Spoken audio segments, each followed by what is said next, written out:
Mindset is everything. In this video, we're going to talk about the mindset shift that's required when moving from consulting and moving into an industry role and being successful.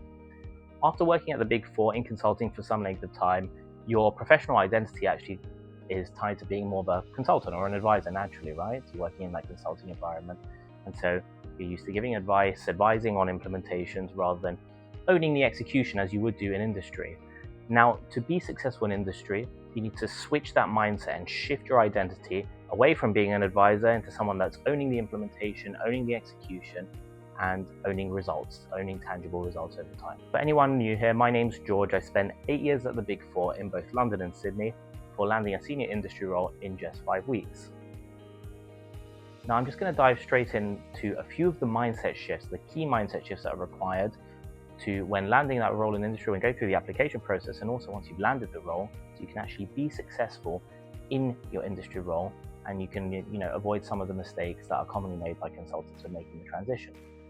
So the first mindset shift that's required, that's very important, is less visibility and more impact. So what I mean by that is you want to be proactive within the remit that you've been hired for in industry. At the Big Four in consulting, it's very common to be as visible and as loud as possible in as many different places as possible. So you've got your internal work, you've got your client work, you've got networking. You should be doing as much of that as possible to succeed within the firm and to build a brand for yourself within the firm. Now, in industry, that's not the case. You want to be proactive within the remit that you've been hired for. You don't want to overstep those boundaries. Now, an example I can give here from my own experience is, for example, I work in the intelligent automation space. I'm a senior BA in the intelligent automation space. Now, I recommend a lot of technology solutions with regards to a specific vendor, namely UiPath. Some of you guys may be familiar with the software. Now, instead of recommending technology solutions with other technologies like Power Apps, for example, or Blue Prism, my team is hyper specific on UiPath at the moment. So I'm proactive in sharing knowledge and assessing automation capability and feasibility just within that certain remit.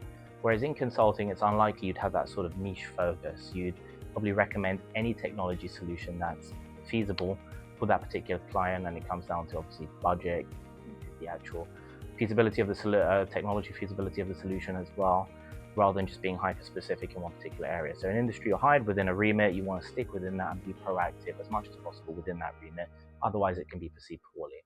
So that's number one. Mindset shift number two is less ego and more outcomes. So in a consulting environment at the Big Four, it's very common to, intellectual curiosity and capability is rewarded highly, right? You want to be sharing ideas, you want to bouncing ideas off each other, you want to be speaking up as well. You want to have a voice, right, all the time. And that's important. And that obviously you excel in a consulting environment by doing that. In industry, that's not the case. In fact, I would say doing that could actually be perceived poorly in some cases. What you want to do is you want to have impact within the remit that you've been hired for. It's less about being visible and being noisy. It's more about the outcomes that you deliver that you've actually been hired for.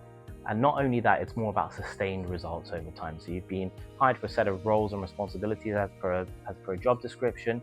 Can you continuously deliver on those over time?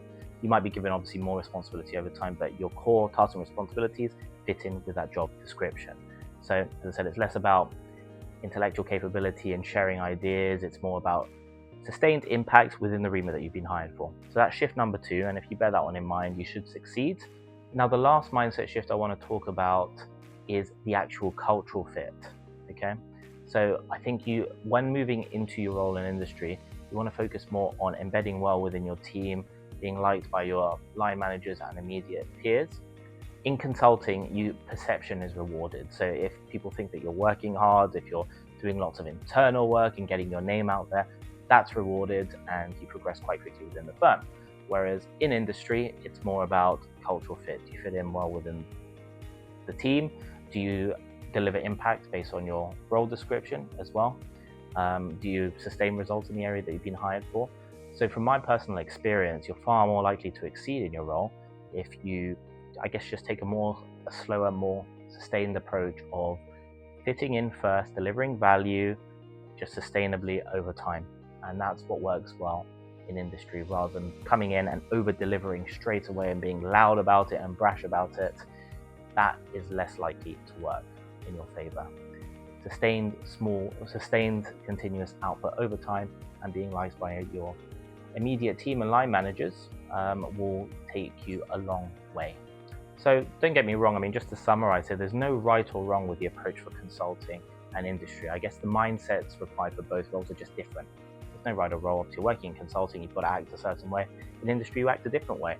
But hopefully these few small mindset shifts will help you succeed in your role in industry. For those of you that are interested in industry roles as well, again, this is based on my own experience.